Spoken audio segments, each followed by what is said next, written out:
Olá, pessoal. Sejam bem-vindos ao módulo 6, o penúltimo módulo, então, da nossa incursão, que trata, então, do capítulo 5, Devaneio e Cosmos. Termos esses que a gente já foi sendo conduzido, né, pela filosofia poética de Bachelard, né? Esses dois nomes do mundo, né, o devaneio e o cosmos.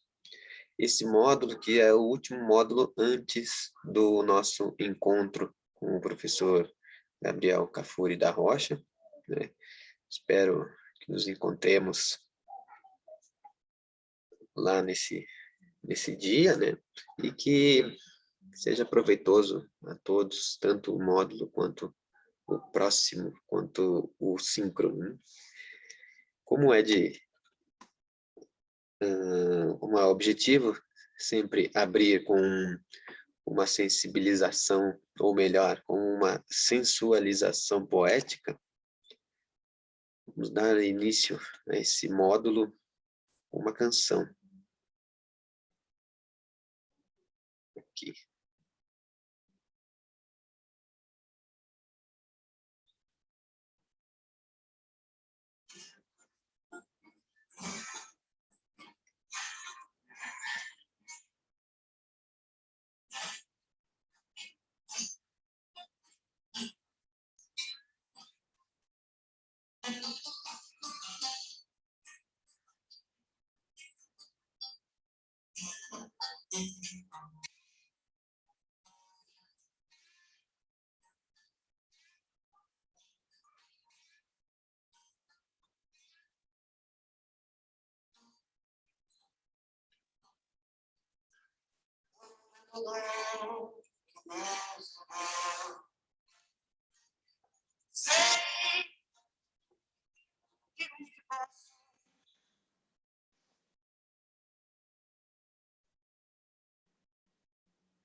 Como gestos de paixão, pensa no bom que Deus te põe.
depois dessa espetáculo, né, da Maria Bethânia, né, cantando essa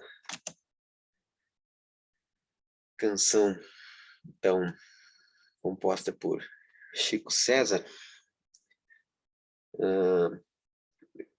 por uma via um tanto intuitiva, sem pensar muito, né, pensamento da intuição, trago essa música por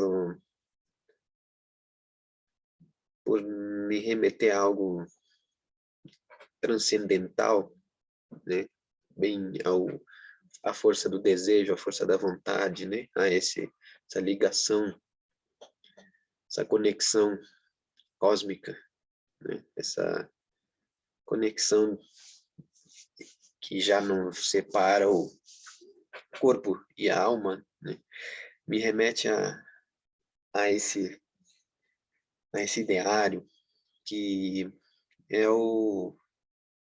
a nossa resposta do mundo, como diria Jung, né? Nós devemos ser a resposta do mundo, nossa resposta ao mundo, com o mundo, né? Pelo mundo, e se manifesta, então, através desse dom, né, que Deus nos deu, esse dom que os deuses nos deram, que nós somos esse dom, nós temos esse dom, enfim, são tantas as formas, né, de olhar para essas imagens que a poesia do Chico César nos faz evocar, né, que não chega a tocar, que não chega a ser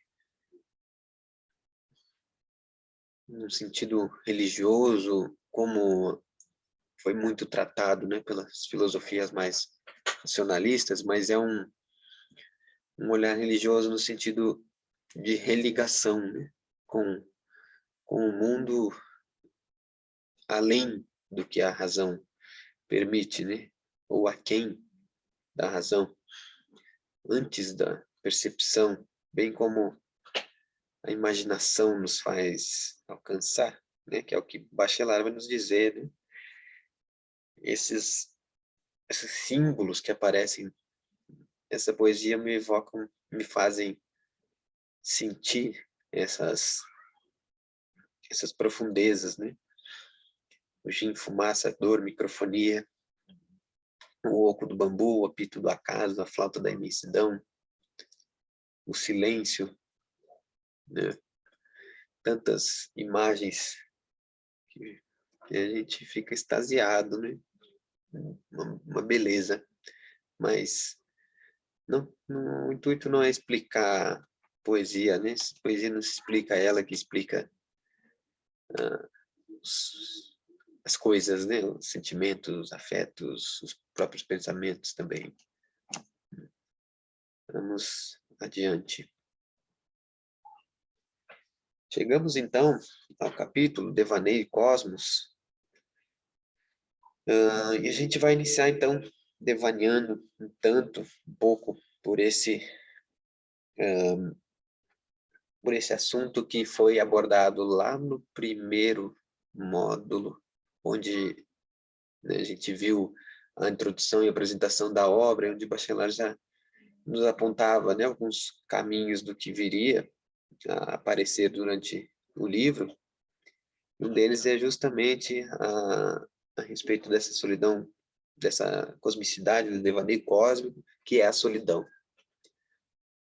O devaneio cósmico, então, ele possui uma ontologia, né, de tranquilidade. Ele é uma ontologia de tranquilidade, né? Se é um sonhador do mundo e não de uma sociedade. Isso não quer dizer que não vivamos em uma sociedade, mas é um olhar para antes, né, desse ser social, e tentar encontrar essa germinação onírica, né, no repouso do mundo, né, onde que encontra o repouso do estar o repouso do ser, sem as preocupações, sem os projetos, sem o futuro, sem a preocupação de ser, sem a necessidade de ser, sem a ordem, né, da virilidade, sem a potência, mas antes, né, antes de tudo, né, simplesmente um fundo, simplesmente esse imaginal, essa natureza, né, em sua respiração. E aí que Bachelard vai nos dizer que essa solidão cósmica por onde se devaneia é uma forma de a gente encontrar a respiração do mundo. Esse devaneio cósmico, ele tem um ritmo respiratório. Por quê? Porque o mundo vai respirar em nós, né? Aquilo que a gente, o objeto do nosso devaneio, é o sujeito também do devaneio. E essa mistura, né, que já não faz mais sentido entre sujeito e objeto no devaneio, essa mistura, ela respira, né? Ela tem seus momentos de contração e expansão, né? De inspirar e expirar, né? É essa respiração cósmica que vem respirar pelo sonhador. É isso que Bachelard vai nos apontar, né, como pista desse devaneio cósmico. A gente se abre, então, para receber, né, os sonhos do mundo, e o mundo abre-se para nós, né, para que a gente sonhe esses sonhos, para que a gente coloque as nossas sementes ali. Lembro até de uma frase do Timão, né, Timão e Pumba, aquela coisa de infância que fica na cabeça e vem. E os bonequinhos, né, quem assistiu Divertidamente vai lembrar que eles lançam aquela bolinha de memória da bobeira. E eu lembro de uma frase do Timão, né, Timão e Pumba: quando o mundo vira as costas para você, você vira as costas para o mundo. Aqui nós teremos o contrário, né? A gente abrindo para o mundo abre para nós, e a gente vai trabalhar, então, unindo a profundeza do mundo à nossa profundeza, né? Como se fôssemos e sendo, né, de fato, um só, né? É, de certa forma, um pouco da concepção de arte, né, do Jung, né? Ele vai falar que o artista, ele consegue fazer essa transposição do inconsciente coletivo, né, que são expressões do inconsciente coletivo que aparecem nas obras de arte, né, que vai, inclusive, você vai perceber comunicações atemporais e que atravessam, né, que não tem. A gente pode pegar uma obra sendo feita agora que tem uma relação com algo há muito tempo atrás, ou que vai ter ainda uma repercussão, e às vezes essa repercussão pelo fundo, né, justamente pelo inconsciente, por esses gestos que se espalham, né, pelo mundo sem que a gente racionalize eles, né? Eles vão tendo seus efeitos por esse inconsciente, pelo coletivo, sem, escapando ao domínio, né, a tentativa de domínio da visão. E aqui, nessa tranquilidade, nessa respiração, Bachelard vai nos dizer que a gente dá a grandeza, devolve a grandeza às coisas, né, em nós, né, e por nós. Então, as coisas, né, as palavras do sonhador, como Bachelard vai dizer, elas tornam-se nomes do mundo, ascendem a maiúscula. Então, o mundo é grande e o homem que sonha esse mundo grande. É uma grandeza. As palavras, elas vão... não serão mais aquele início minúsculo que está ali para obedecer a uma frase, mas a palavra por si, aquela ali, ela já é maiúscula porque ela é um grande nome, né? Ela é um substantivo. Ela traz a sua substância onírica à frente. E cada palavra, né, vai ter a sua grandeza, porque está ali representando uma coisa, e ela vai estar em seu onirismo presente, né, no devaneio cósmico. Né? Então, diante disso, o Bachelard vai ver que o devaneio cósmico ele é cheio, assim como os outros demais devaneios, né? O devaneio poético, de forma geral, é assim, né? Ele é dotado de beleza, né? É um encantamento com todas não, né? Com aquilo que encanta o sujeito, né? É um encantamento com o mundo. E nesse encantamento, o Bachelard vai nos dizer que o mundo é o complemento do verbo contemplar. A gente está primeiro ali contemplando, né? E o que vir, que surgir, vai ser o complemento, né? Porque a gente está em posição de entrega e de conexão, mas essa troca, né, com o mundo. A gente se sente um ser do mundo, apesar do mundo, né? Apesar dos contras, apesar da realidade, apesar das duras responsabilidades, das pesadas responsabilidades. Aqui não, né? Aqui a gente está no campo da liberdade, né? Se é o que se quer, o que se pode, né? O que se deseja, né? Bebe-se da taça do mundo, como o Bachelard vai nos dizer, né? O mundo vem nos oferecendo uma taça poética por si só, né? Dotada de beleza por si só, e a gente engrandece com a poética. E então Bachelard vai nos dizer, né, que o mundo não é mais aqui não é não é a nossa representação, né? Como vai dizer, irão dizer algumas filosofias, mas sim que o mundo é meu apetite, né? A gente morde o mundo, a gente, de certa forma, a gente consome, né, o mundo pela vontade. E essa mordida, né, porque o mundo ele é sedutor, né? Ele é apetitoso para o sonhador, então ele vai, né, é como se a gente estivesse com fome de tudo que a gente quer fazer, né? Eu estou com fome de gravar esse curso, então esse é meu apetite nesse momento.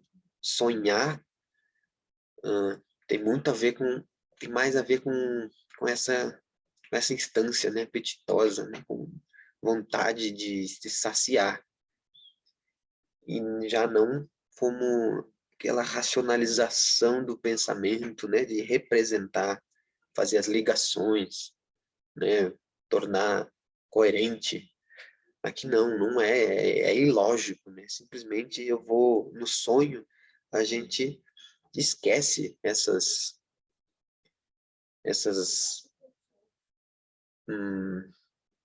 neuroses, que às vezes vão se tornar neuroses, essas coisas pesadas, né, de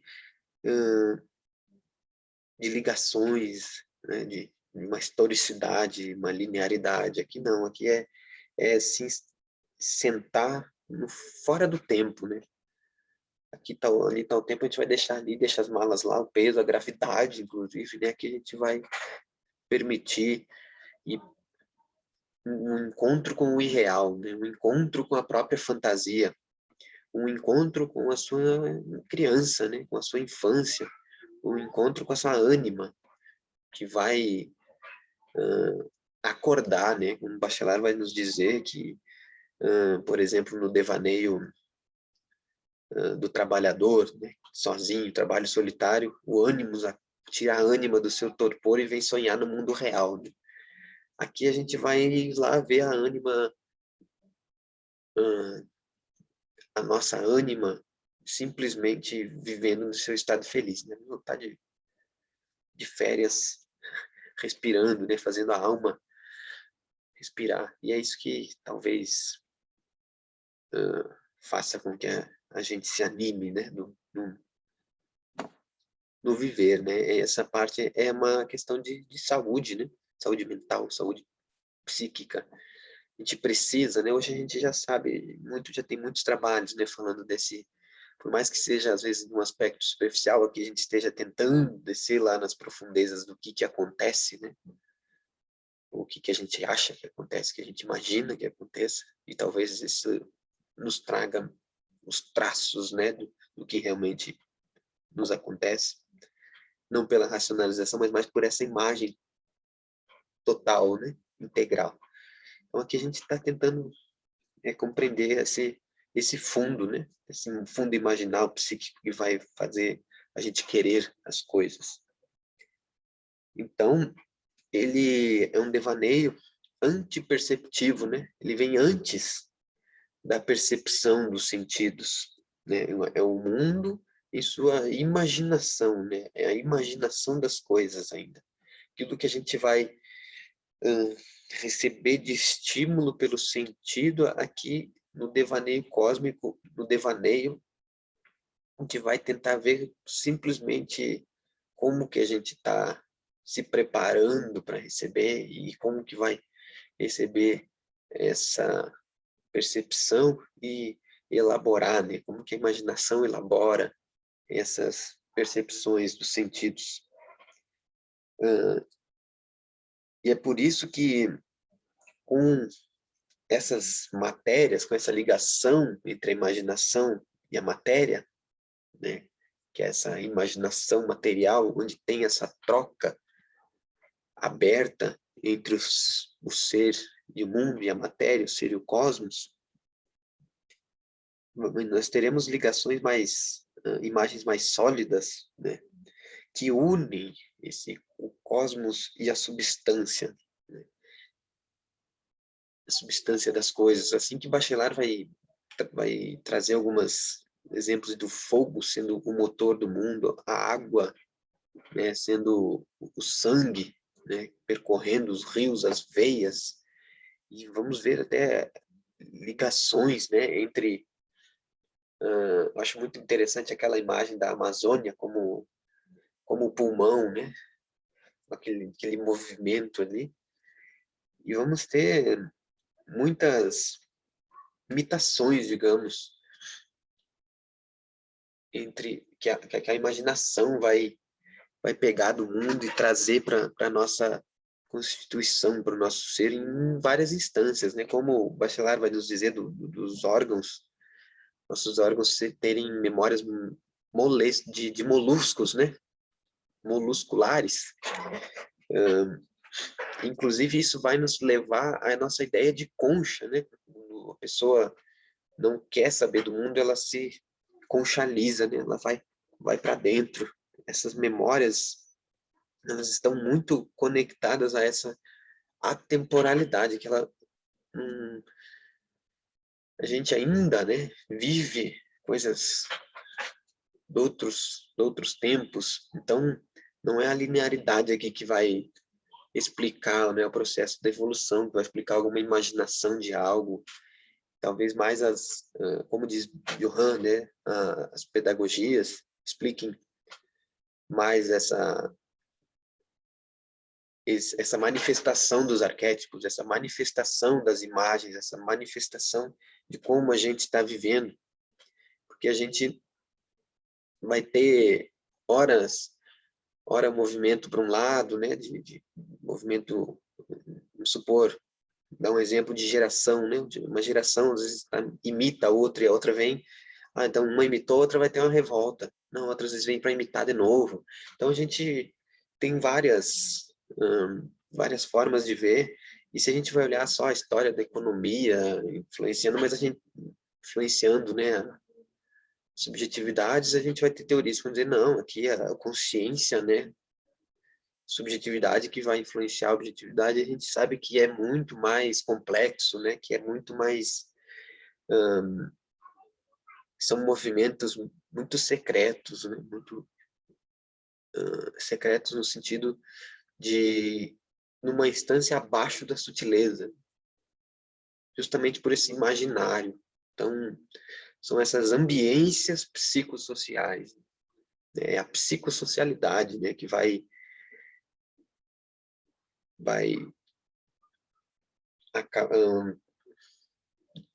deixar com que seja possível, né? Tornar possível a manifestação de um arquétipo ou de outro, né?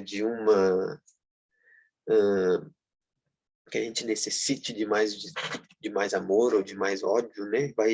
São essas ambiências, né? Mais do que a história. A história, a gente olha pela história, ela vai, como diz Johann, vai estar manchada pela ideia da linearidade, né? Progressista e messiânica, né? Como se a gente fosse só aquela ideia do antigamente era melhor ou pior, que agora nós evoluímos, né? A gente vai acabar olhando por esse fio do progressismo, né? Ou regressismo. A gente vai olhar a partir disso e vai ter mais dúvidas, né? Do que isso vai nos deixar muito na mão, né? Da compreensão do ser, da compreensão de si. Assim como a história também carrega a ideia de salvação, né? Bem do messianismo, né? Vai aparecer o Messias e salvar o mundo. Várias religiões, várias culturas ou várias teorias, até mais materiais, né? Trazem esse aspecto, como o próprio Marx, né? Que vem trazer o seu céu ali, toda a explicação dialética para chegar no melhoramento. Johann já vai dizer que não, que são as ambiências psicossociais, essas pedagogias, né, que forçam a manifestação de um lado, a manifestação do outro, e a gente cria a partir disso, né, nós estamos ali, estamos vivendo sob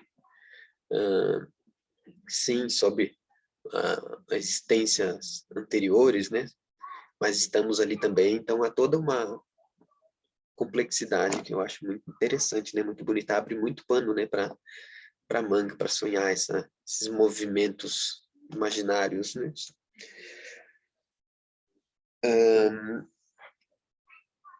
Então, Bachelard aqui vai nos dizer que é preciso a gente diferenciar, né, o devaneio do pensamento. A gente já abordou essa questão e ele vai trazer de novo nesse capítulo, né, com a seguinte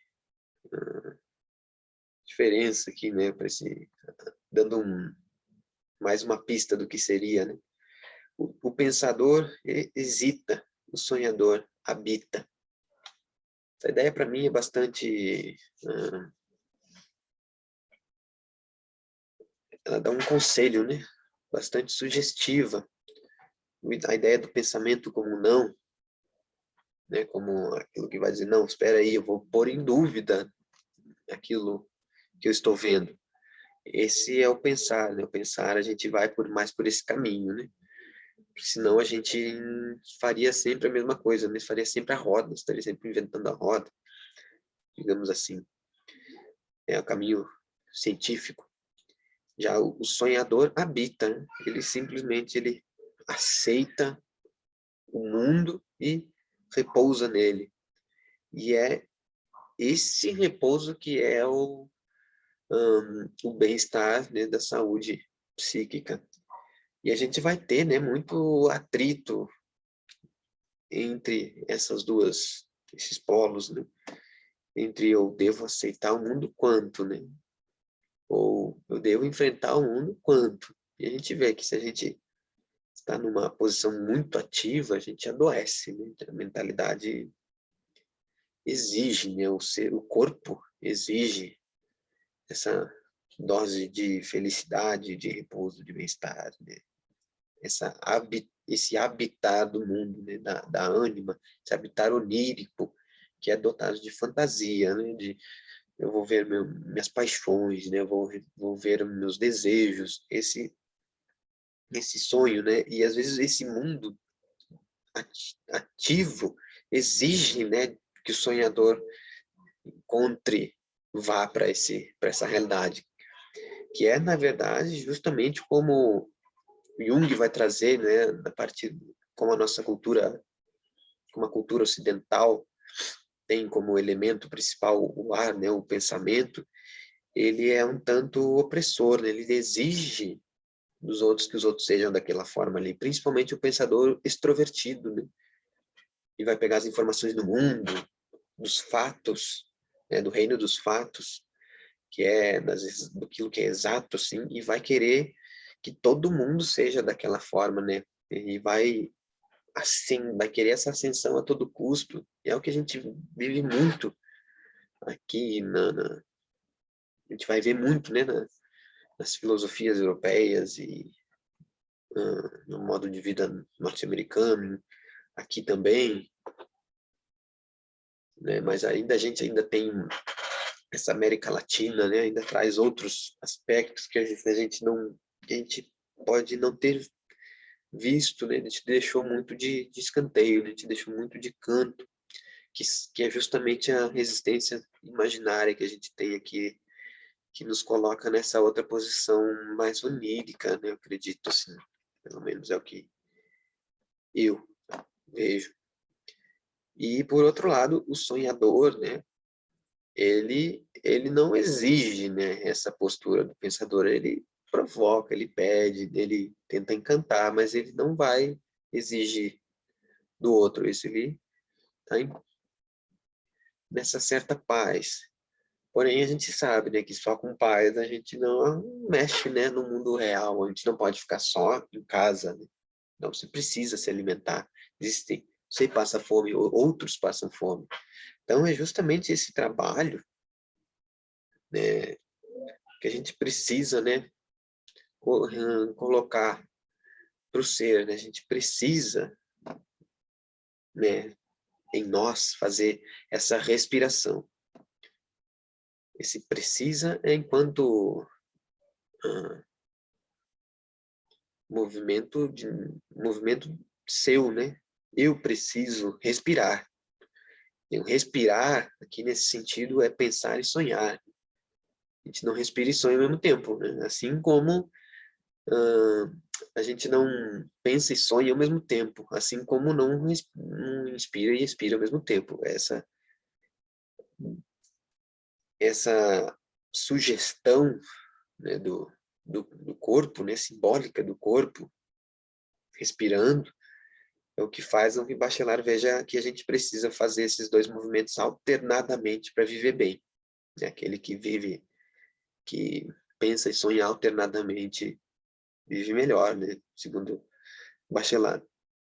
Segundo Clarissa Pinkola Estés também, né? Entre outras pessoas sábias, né? Vão nos alertar para essa questão. Aqui, então, eu trouxe algumas frases que abrem, né, alguns outros devaneios. O olho que sonha não vê, ou pelo menos vê numa outra visão. Que não é o ver o mundo, né? Não é o reino, não é ver o reino dos fatos, do que está dado, né? E sim ver aquilo que não está ali. Ou seja, você não vê, ou vê numa outra visão. Ver o que é a manifestação daquilo ali, como que eu vejo, como que bate em mim, né? Qual que é a minha imaginação a respeito disso, né? Daquilo que eu estou vendo. Segundo Bachelard, o homem, então, não podendo mais sonhar, olhar assim, pensou.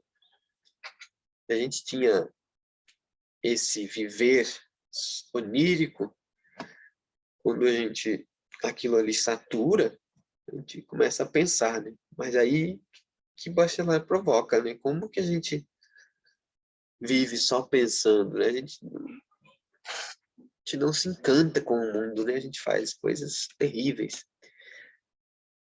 E aqui, nessa frase aqui, é justamente sobre isso, de certa forma, né? As cosmogonias, né? Cosmogonia o nascimento, né? Gonia tem a ver com o nascimento, né? O nascimento dos cosmos, né? Isso não é cosmologia, né? Cosmologia seria uma ordem, né? Cósmica, né? Um estudo ordenado dos cosmos, né? Então aqui seria a cosmogonia, né? Que é as teorias de como surgia o mundo. As cosmogonias antigas não organizam pensamentos, elas são audácias de devaneios. E para devolver-lhes a vida, é necessário reaprender a sonhar. Para poder chegar, alcançar o que essas cosmogonias estavam manifestando, é pela via do sonho, né? Essa via de devaneio que vai aceitar aquelas imagens e deixar elas trabalharem junto com o ser, né? Em uma imaginação aberta. A atmosfera inteira aqui é numa respiração cósmica respirada pela Terra. A gente pode ver a Terra trazendo, né, as coisas para o mundo e fazendo nascer, né, recolhendo e fazendo nascer. É esse movimento que a gente tem em nós, né? A gente tem esse movimento no mundo e a gente tem em nós, a gente tem essa equivalência, correspondência com as formas, né, do mundo, com as matérias, assim, a gente tem em nós isso que o Bachelard vai nos provocar para pensar, né? Assim, nesse devaneio cósmico, a gente vai ver por nós o mundo, né? O cosmos, pra, olhar tão fortemente, né? Tão profundamente para a solidão e enxergar a ordem do mundo, né? Ver como que o mundo é, sem a sociedade, não como a sociedade funciona, no sentido das suas relações políticas, né, sociológicas, mas no olhar para a natureza do mundo, né, como se fosse olhar para a natureza. A gente vai ver a nossa respiração sendo justamente como essa respiração telúrica, né, desse movimento da Terra. A gente vê cada parte nossa em correspondência com as partes com tudo que vive no mundo, né? Tudo que é mundo. E até a sociedade, né? As nossas organizações vão ter muito de nós, né? A gente vai ter essa correspondência também. Assim como a gente vive esse polo, essas antagonias, né? Essas dialéticas, esses movimentos alternados entre inspirar e expirar, né? No corpo sonhar e pensar, a gente vai ver também, poderia arriscar esse movimento também na sociedade, né? Na coletividade e talvez na humanidade toda. Freud, eles vai falar sobre o pêndulo, né? A gente viver num movimento muito rígido e depois afrouxando, né? E quem sabe a gente não esteja vivendo algumas doenças sociais, assim, no sentido de problemas sociais, justamente por não estar respirando direito, não estar sonhando, não estar permitindo que o sonho aconteça, principalmente se a gente for olhar para as classes mais pobres, né? Menos favorecidas. Menos favorecidas é fraco, né? Para a tristeza que se vive. Onde quase não são permitidas, as pessoas, né, não são permitidas de sonhar, né?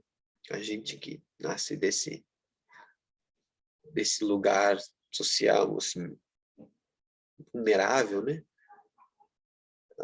Sonhar é muito difícil, né? Ele tem um custo muito alto, às vezes, mas, por outro lado, é ele que vai segurar, né, a estrutura psíquica da pessoa também. Eu tive alunos em projetos sociais que eu achava curioso como eles enfrentavam a sua realidade de casa, né? Realidades muito pesadas, muito difíceis assim, para crianças e adolescentes. E eles chegavam no projeto social assim com uma ingenuidade em sobre algumas questões que eu achava curioso. E após eu encontrei alguns desses alunos, alguns anos depois, e nos encontrei bem, né, no sentido, não estavam nos problemas, né, sociais da drogadição, né, da violência, estavam trabalhando, sorriso no rosto, cumprimento, né, aquela coisa de via ali um ânimos e uma ânima, né, se manifestando, acordado, vivendo, lutando, esse sinal, porque a gente sabe que poderia ser caminhos muito mais difíceis, né, muito piores, danosos. A gente viu, né, assim, ao mesmo tempo vi outros, né, padecerem assim sobre esse mundo. E a instância que protegia esses lutadores que estão ainda nessa luta, assim, eu me lembro de ter muito esse oneirismo, essa fantasia que protegia para não ver algumas coisas da sua realidade, né? Não via que ele não tinha a malandragem, não via que aquela pessoa mal sabia, que a pessoa não sabia dobrar a roupa, e não existia higiene em casa, que a pessoa não sabia tomar banho. Tinha questões assim que você vê que, nossa, isso aí é doído, né? Mas ele, por não saber, né, ou por não querer saber, muitas vezes, e ficar mais na fantasia, houve uma proteção e depois a pessoa, esses seres foram apreendendo coisas assim, era muito bonito de ver essa potência, né? E fazia, né, nós educadores aprender muito, né? Aprendia muito. Lembro de um menino que ele não, um olho ele já não enxergava, o outro ele enxergava muito pouquinho, e ele ia em todas as atividades, assim, ele fazia circo,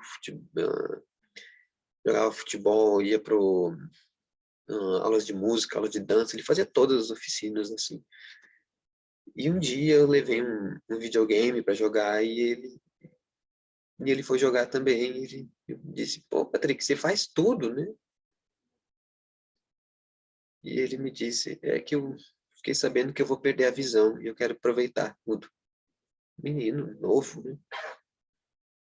E ele emocionou muito, assim, né? Quando na reunião de educadores, a gente falou sobre isso, né? Que eu expus, assim, foi muito emocionante, né? Porque ele sempre cativava muito, né? Todos, assim, quando ele chegava e jogava energia lá em cima, né?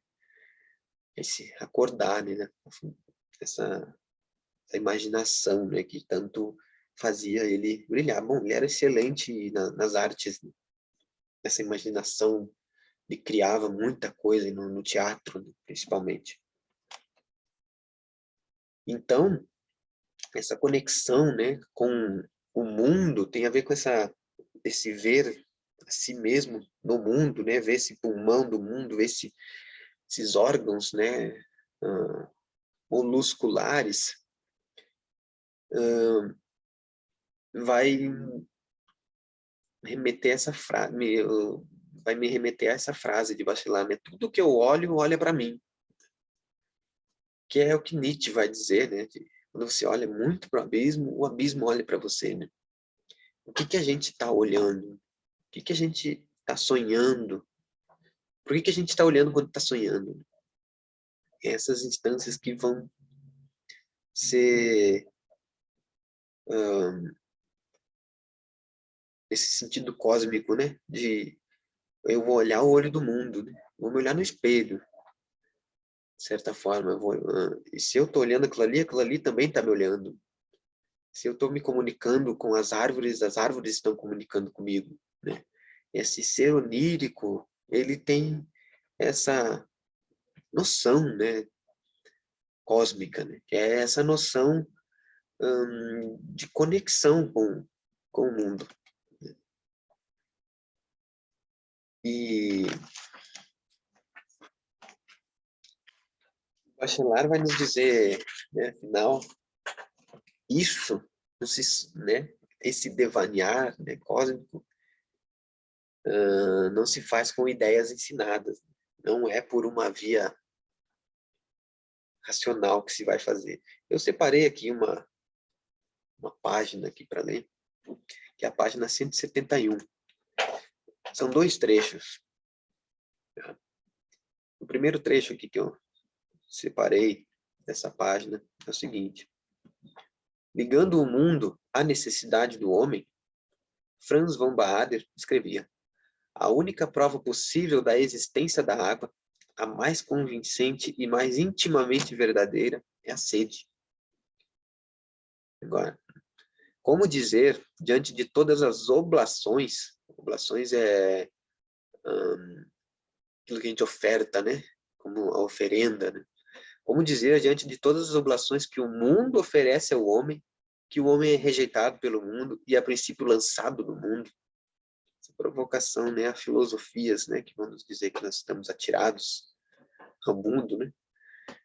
Mas sei lá, vai dizer, como dizer diante de tudo que o mundo, né, oferta para nós? A cada apetite, um mundo. O sonhador participa, então, do mundo, alimentando-se de uma das substâncias do mundo. Substância densa ou rara, quente ou doce, clara ou cheia de penumbra, segundo o temperamento da sua imaginação. E quando um poeta vem ajudar o sonhador, renovando as belas imagens do mundo, o sonhador alcança a sua saúde cósmica. Outro trecho muito bonito, né? Um bem-estar difuso procede do sonho. Um bem-estar que, né, toca a tudo, né? Vem desse sonho. Difuso difundente. Conforme a regra onírica da passagem do particípio passado ao particípio presente. Aquilo que é sonhado, agora é sonhante. É isso, né, dessa passagem do particípio passado ao particípio presente, né? Aquilo que era violentado é violentante, né? Fazendo a brincadeira bachelardiana com as palavras, né? O bem-estar difundente transforma o mundo em meio ambiente. Se temos um exemplo dessa renovação da saúde cósmica adquirida pela adesão ao ambiente do mundo. Tomamos esse exemplo ao método do training autógeno do psiquiatra Schultz. Trata-se de reensinar ao doente angustiado as certezas da boa respiração. Nos estados que procuramos induzir, abre aspas, nos estados que procuramos induzir, a respiração torna-se com muita frequência, conforme os relatos dos pacientes, uma espécie de ambiente no qual ele se move. Levanto-me e abaixo-me, respirando como um barco num mar tranquilo. Nos casos normais, basta empregar a fórmula: respire calmamente. O ritmo respiratório pode adquirir tal grau de evidência interior que se poderá afirmar: eu sou todo respiração. Pois Bachelard vai nos dizer, né, que isto me respira. Essa perspectiva que a gente não está tão acostumado, né, de fazer, né? Mas são páginas muito, muito belas, né, do nosso filósofo aqui. Chegamos aqui a esse ponto, mas antes,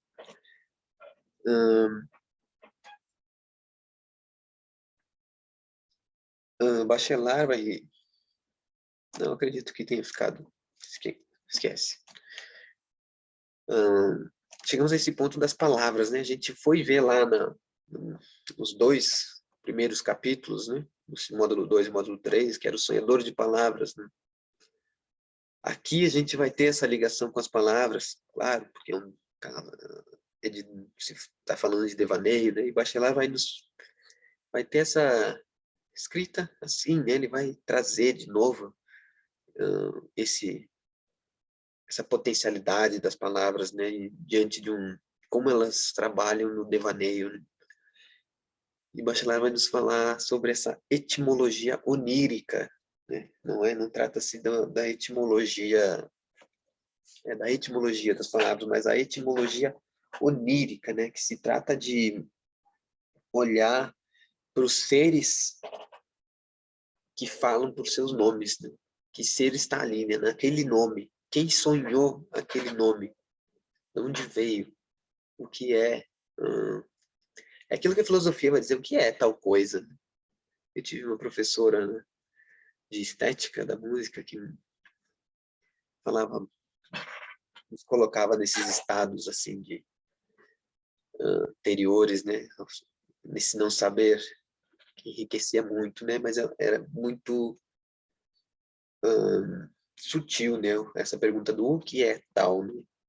E era bem aquela abertura, assim, fazia aquele movimento de a gente olhar para aquela palavra não com um dicionário, né? Mas com um onirismo, né? Olhar para aquela palavra e suas sugestões, né? Como que é aquela palavra para ti? A psicanálise vai trabalhar muito em cima disso, né? De olhar a funcionalidade, olhar a repercussão, a ressonância das palavras no ser, né? No mundo, né? No mundo do ser.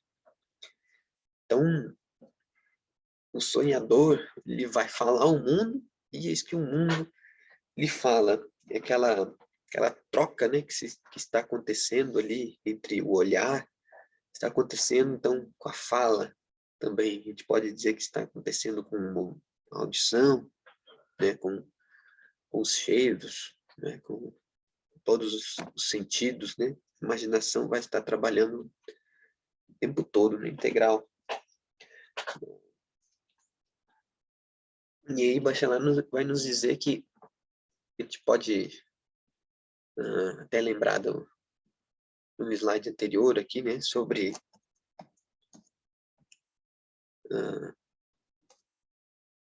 cadê a palavra?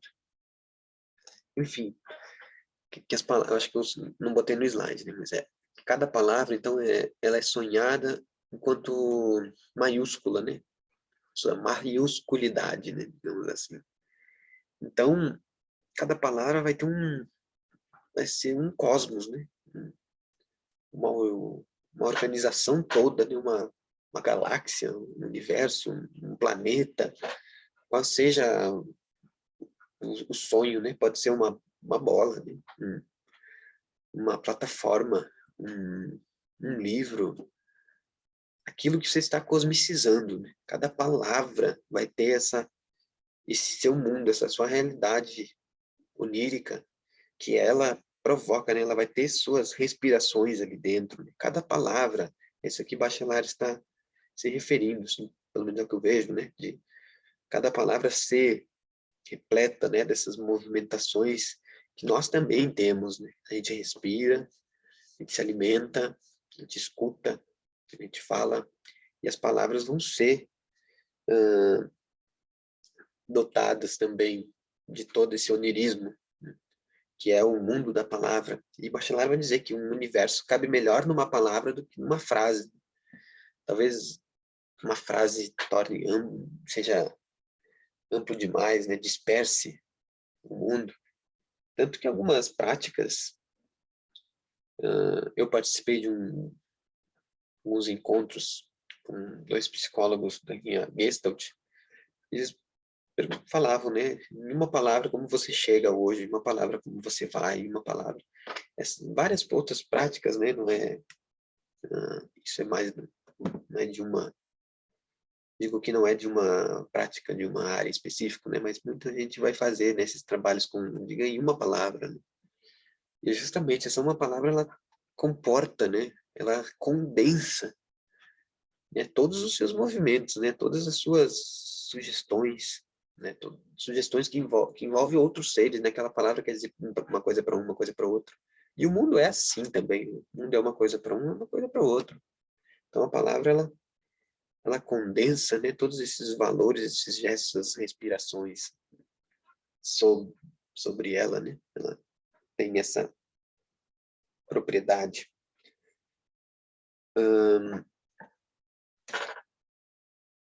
eu tenho aqui outra página separada aqui para vocês. Eu também quero ler. Eu li pouco, né? Do livro diretamente. Mas vamos ver.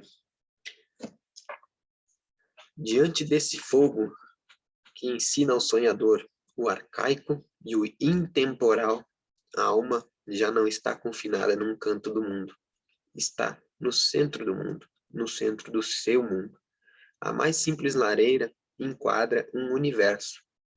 Pelo menos esse movimento em expansão é um dos dois movimentos metafísicos do devaneio diante do fogo. Existe um outro que nos conduz a nós mesmos. E é assim que, diante da lareira, o sonhador é alternadamente alma e corpo, corpo e alma. Por vezes o corpo retoma todo o ser. O sonhador de Bosco, Henri Bosco, poeta, né, conhece essas horas do corpo dominante, abre aspas, estação agora de Bosco. Sentado diante do fogo, eu me abandonava à contemplação dos tições, das labaredas, das cinzas, até uma hora bastante tardia, mas nada saía da lareira. Os tições, as labaredas, as cinzas pacatamente continuaram a ser o que eram. Não se tornaram, o que são também, misteriosas maravilhas. E, no entanto, eles me agradavam, mas mais por seu calor útil do que por seu poder evocador. Eu não sonhava, aquecia-me. E é gostoso a gente se aquecer. Isso nos dá o sentimento do corpo, no contato de nós mesmos. E se imaginamos alguma coisa, é lá fora, a noite, o frio, pois então nos enovelamos em nosso próprio calor. Friorentamente mantido. Né? Fecha aspas. Bachelard agora. Texto útil em sua simplicidade, porquanto nos ensina a nada esquecer. Horas há em que o devaneio digere a realidade. Horas em que o sonhador incorpora o seu bem-estar, aquecendo-se em profundidade. Sentir bastante calor é, para o corpo, uma maneira de sonhar. E é assim que, nos dois movimentos do devaneio diante do fogo, um movimento que nos faz fluir no mundo feliz e um movimento que faz de nosso corpo uma esfera de bem-estar, Henri Bosco nos ensina a aquecer o corpo e a alma. Um filósofo que soubesse acolher tão bem o calor de uma lareira desenvolveria facilmente uma metafísica de adesão ao mundo, em antítese às metafísicas que conhecem o mundo por suas oposições. Um sonhador de lareira não pode se enganar. O mundo do calor é o mundo da doçura generalizada. E para um sonhador de palavras, o calor é realmente, em toda a profundidade do termo, o fogo no feminino. Então aqui a gente tem o devaneio, a sua conexão com o mundo, não mais só pela alma, né? A gente tem o corpo devaneando. Né? Bachelard nos faz pega essas peças, né, durante a sua escrita, né, de atentar a essas outras instâncias que também sonham. Né? A gente não pode esquecer nada. Né? A gente não pode abandonar o corpo. Né? Muito pelo contrário, o Bachelard vai nos conectar a esse corpo, né? E de uma forma com que não é um estar presente, não é um estar presente só no sentido estou aqui olhando, né? Mas não é amando estar ali nesse corpo, nesse que é um cosmos, né? De pensar o corpo, né? Como o cosmos aqui, como esse sonhar do corpo, né? É muito, com certeza, é muito bonito nessa essa parte bachelardiana. E para isso ele vai trazer uma frase muito interessante algumas páginas antes, né? Que é admiras primeiro, depois compreenderás. É nessa instância que ocorre o devaneio, né? É pelo maravilhamento diante daquilo que a gente está sendo chamado a sonhar. No caso aqui, dessa página, né, dessa citação do Henri Bosco, né, ele está entregue à percepção, né, do corpo, do calor, diante da lareira, simplesmente diante daquela lareira, e aquele ali é o que chama ele a admiração, né? E é a admiração que Bachelard, na verdade, mais vai dar lugar, né? Não a um certo e errado, mas a admiração, né? A admiração, a engrandecer a beleza do mundo. O corpo é belo, caminhar é belo, ouvir é belo. A gente não tem uma coisa, tem outra. É encontrar sempre, né, aquilo que encanta a gente, é aqui que vai, é por aqui que a gente tem que ir, né? Por que a gente, é pelo aquilo que nos faz respirar, querer viver, é ali que a gente, esse é o chamado, né? É o que a gente gosta, né? E é com amor. Se a gente vai com essa paixão e amor àquilo, né? A gente não pode esquecer desses traços que é justamente sobre a proteção psíquica que a gente falou várias vezes, né? Que vão permitir que a gente faça os nossos trabalhos, inclusive faça a organização já do ânimos, né? Diante daquelas paixões, né? A gente tem uma paixão sobre algo, né? Paixão enlouquecida pela música, o ânimos vai dar uma organizada nessa e vai se encarregar de não deixar a ânima desanimar diante do mundo, né? O ânimos é essa instância, né, que vai fazer a gente, não, vamos, vai lá, levanta e vai, vamos animar. Não deixa de gostar disso só porque o mundo acha que não, né? E a gente tem muito disso na cultura, né, de ir para o mundo achar que é o mundo que está todo contra nós e é justamente muito arquetípico isso, a gente vai notar isso acontecendo em muitas culturas, né, e na nossa mais, talvez nossa fase aqui aconteça bastante, né, não vou fazer tal coisa, se não fosse o mundo, seria feliz. O inferno são os outros, diria Sartre, né? Se não fosse a escola ser quadrada, formal, eu poderia dar uma criação melhor à minha filha. Então, a gente vai sempre, né, procurar essas instâncias, né, do mundo como culpadas, mas o mundo está acontecendo, a gente tem que encontrar a beleza, né, de tudo e o ânimos vai tentar organizar, né, fazer com que a gente consiga achar o outro caminho. E por isso tem que ter essa conversa, né? Esse diálogo interno. E esses diálogos acontecem, então, justamente por esse devaneio, né, que traz, né, para fora, que expressa, né? E depois a nossa consciência vai tentar compreender o ego e levar para o ego, né? Tentar trabalhar um pouco melhor e não transformar tudo ele como o centro do mundo, né?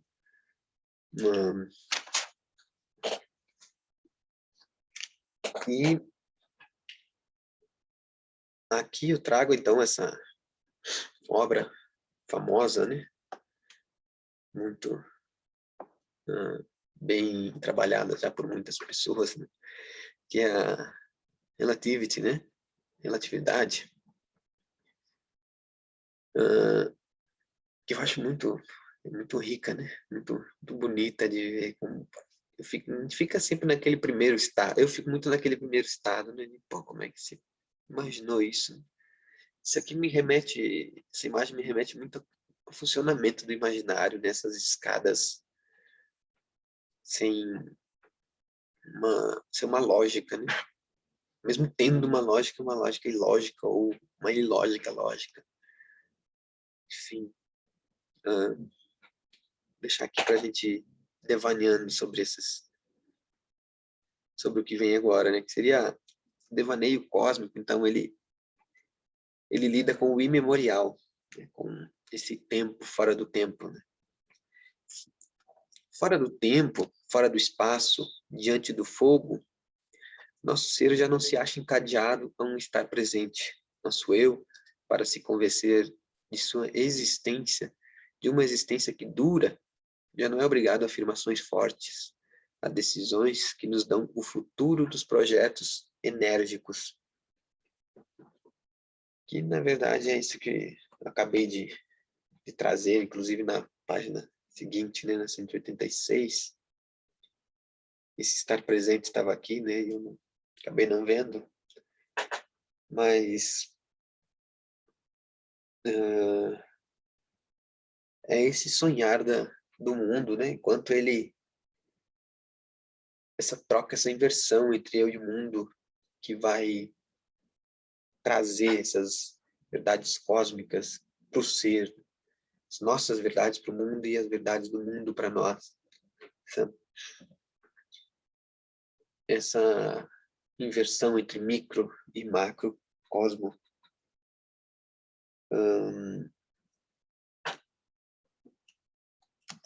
Vamos ver o que nós temos aqui. Mais um. Bachelard, então, além do fogo, né, como a gente trouxe nessa página, ele vai trabalhar muito bem o ar, né, os 4 elementos, a terra e as águas como essa tranquilidade. Ele vai nos dizer que não existe nada antes da água. Seria ele, como é que diz, discípulo de Tales de Mileto, né? Tales de Mileto ia falar, né, que tudo está cheio de deuses, né? E a água seria esse elemento primordial, né? Ele vivia nessa água, né? Talvez ele fosse um filósofo sentimental, né? Que a água se liga muito aos sentimentos, né? A água é esse elemento ligador, embalador, onde surge o mundo, onde embala o mundo, né? E a água, ela tem justamente essa característica, ela vai dizer, de não... Essa água dormente, né? A água dormente tem a característica de não ter um contra, né? Ela se molda e passa, onde não passa, ela aceita e fica, né? Na paz.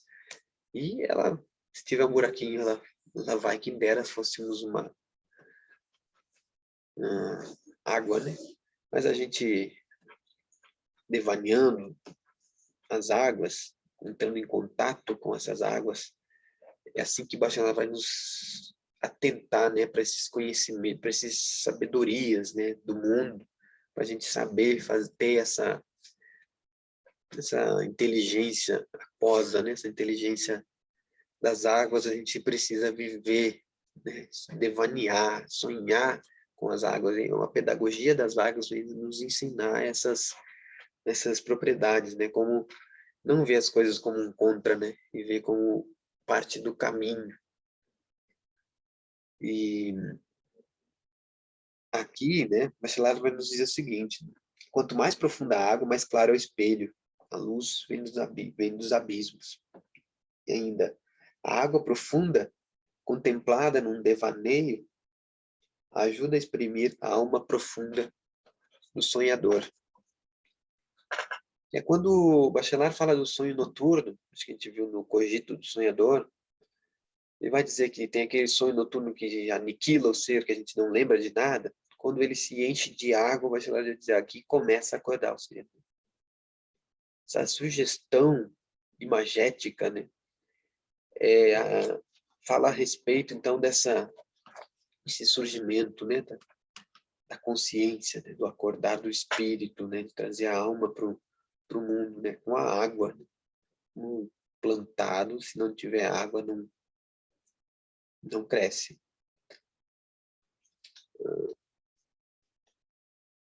Então, são essas águas dormentes.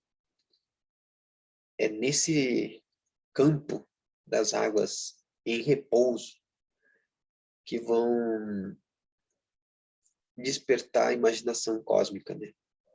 É aqui a imaginação das águas. E as águas, elas têm essa propriedade, elas têm a propriedade de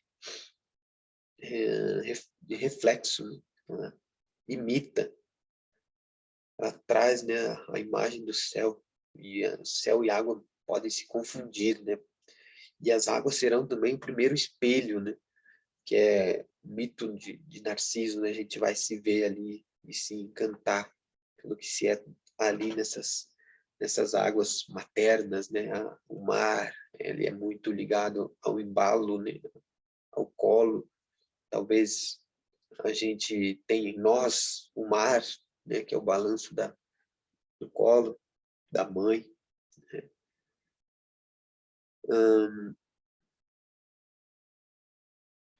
E aqui, então, nós teremos esse eu cosmicizante, né? Que vai ver todas essas propriedades, essas coisas, objetos, sujeitos, tudo isso, assim, vai ver um cosmos. Vai ver nas palavras, cosmos. O sonhador vai vai fazer com que aquilo seja um cosmos. Ele vai ver o cosmos dele e o cosmos daquilo. Vou pegar uma palavra, a palavra matéria, e sonhar a matéria em seu mundo, né? As suas relações, sua lógica, a sua ilógica. Assim como a gente vai olhar para a nossa existência, né? A gente vai olhar a existência da matéria e vai se permitir com que ela seja, né, da palavra matéria, com que ela seja, tenha o seu logos, né? Os seus mitos fundantes, os seus contos, as suas lendas. Né? E assim, esse eu cosmicizante, ele vai olhar, então, para a matéria, né? Falando agora daqui desse slide, né? E para o cosmos. Da matéria, a gente extrai essas frases aqui de Bachelard, né? Se existe experiência, é de uma verdadeira experiência da imaginação que se deveria falar. Né? A realidade nua amorteceria essa experiência de uma poética do sensível, que é sobre esse engrandecimento da beleza do mundo. Essa imaginação, esse trazer a experiência, a consciência, engrandece a experiência. Coloca a experiência, talvez, em uma posição... Aqui eu vou arriscar, né? Falar um pouco desse conceito. Né? Coloca a experiência, talvez, num campo mais em repouso, né? Que ele não vai ir com aquela... Às vezes é pesada, né? Essa palavra. E aqui a poética, ela vai ter justamente essa função de eufemismo, né? De amaciar um pouco a realidade, inclusive dessa palavra, né? Por isso, quando a gente vai devanear sobre uma palavra, a gente se permite sonhar ela e dar a ela suas muitas possibilidades, né? Suas hipóteses de ser, né? Essa palavra pode ser isso, pode ser aquilo, e ela, assim como a gente, né? Quando nasce, pode ser isso, pode ser aquilo. Quando brinca, quando a criança brinca, né? E sonhar as palavras é sonhar elas nessas suas possibilidades, que é como os poetas fazem, como a gente vê naquelas brincadeiras com as terminações, com o meio da palavra, com o início, com a palavra inteira, que normalmente quer dizer uma coisa, e daí junto com um outro trecho no meio de uma música, ela simplesmente toma outro sentido. Ou a gente brinca com a semelhança de uma palavra com a outra, né?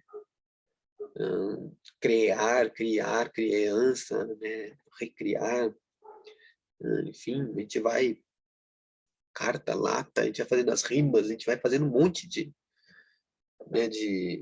devaneios, né? Que vão cosmicizando as palavras. Por exemplo,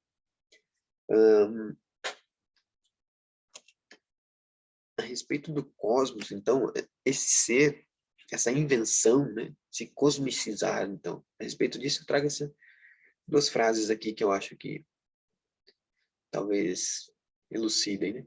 O poeta inventou um ser, portanto, é possível inventar seres. Para cada mundo inventado, o poeta faz nascer um sujeito que inventa.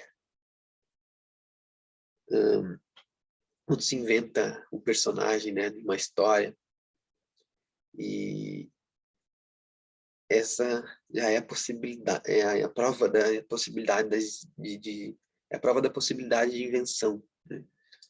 E quando se cria um mundo inteiro, você está inventando, você está fazendo nascer um sujeito inventor, um sujeito que cria mundos, criar o mundo como um filme, uma música, uma palavra, e olhar e cosmicizar, né, dar a ela engrandecer a beleza dela, né, louvar, como o Bachelard vai dizer. A gente vai fazer esse louvor a esse objeto do devaneio. A gente permite, né, com que esse objeto louvado, né, receba uma dignidade de existência, né, como a própria que a gente quer no mundo. Todos queremos, né, esse colo de novo, né, de certa forma, que é esse lugar no mundo, né, o lugar ao sol, o lugar à lua, né? A gente quer, né? E a gente, para poder, quem sabe, fazer isso, ter o nosso lugar, a gente precisa saber também criar esse lugar, né? Como eu trouxe lá no início, aquela ideia de ser a resposta, como se criar, né, a resposta, como criar um ser que sabe, que faz a resposta em nós, como ser um ser que pode produzir a sua própria resposta. Talvez esse criar com as coisas, cosmicizar mundos, né, cosmicizar objetos, a gente está inventando um ser que faz isso, né? Inventando um ser que consegue ver a resposta das coisas, fazer, abrir mundos, né? Está inventando um ser em nós, um ente que faz isso, que faz esse sujeito que inventa. E quando o poeta, compositor, né, eles fazem isso, eles provam, né, de que só para que é possível inventar seres, né?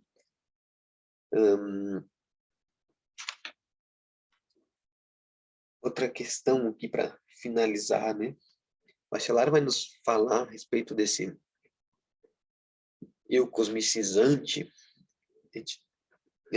sobre uma possibilidade de fundir-se num elemento fundamental. Que são, ele vai nos fazer todos uma série, né, de livros que eu já citei algumas vezes a respeito dos sonhos, dos elementos, né, a água, a terra, fogo e o ar. E a gente tem, né, uma tendência que nos chama aquilo que nos admira, né, por um elemento, por algo. E esse fundir-se, ele vai chamar de suicídio, né? Um suicídio necessário, né, para viver um surgimento em um novo cosmos. É essa sabedoria do vida e morte, né? Vida, morte e vida. Esse movimento, se devir, né? Essa fusão, né, com esse elemento no devaneio possibilita, né, com que a gente, pela fusão, te cometa, né, esse suicídio, para que a gente, pela fusão, também volte outro, né? Seria a carta da morte, né, no tarô, né, que faz morrer coisas em nós. E esse morrer, a energia, ela se transforma, né? Jung vai dizer, a energia sempre se transforma. Então, é uma forma é uma transforma, né? É uma transformação daquilo sonhado, daquilo devaneado em nós. A gente permitir com que a gente evocar, né? Trazer para o mundo e fazer aquilo ali trabalhar por si só, né? Uma psicanálise natural, como vai dizer Bachelard, ele vai falar a respeito do mundo, né? Desse contato com o mundo. O devaneio tem essa psicanálise imaginante, né? Talvez a gente possa dizer, né? Solitária. Tá? Eu acredito que tenhamos vencido o que eu trouxe, né? Vencer o conteúdo. Essas foram algumas nuances, né, percebidas e imaginadas, devaneadas, sonhadas por mim, né, diante da obra. Espero que tenha conseguido pensar e sonhar alternadamente aqui. Eu trouxe algumas viagens, né, minhas, que vão fazer sentido ou não para alguns. Talvez não faça para ninguém que esteja vendo, talvez faça para todos. São coisas de alguma forma que são minhas, né? E espero também que, por outro lado, tenha apresentado e proporcionado um conhecimento, né, da obra, né, do que Bachelard fala. Eu acho que esse era um dos objetivos desse curso, né, saber sobre o que Bachelard fala nesse livro, né, do que ele sonha aqui, né, como que isso bate para uma pessoa, né? Eu acho que esse talvez tenha sido o principal, né, esse segundo, de como isso bateu em mim, né? Como que eu respondo diante dessas devaneios do filósofo, né? De forma geral, agradeço então a todos que puderam assistir, alguns ou a todos puderam comentar, e a gente se vê, né, num encontro síncrono com o professor Gabriel. Eu estarei no envio por e-mail, né, para quem vai assistir um dia antes já vai ter recebido, enfim. E é isso, então. Muito obrigado a todos. Um grande abraço e até a próxima.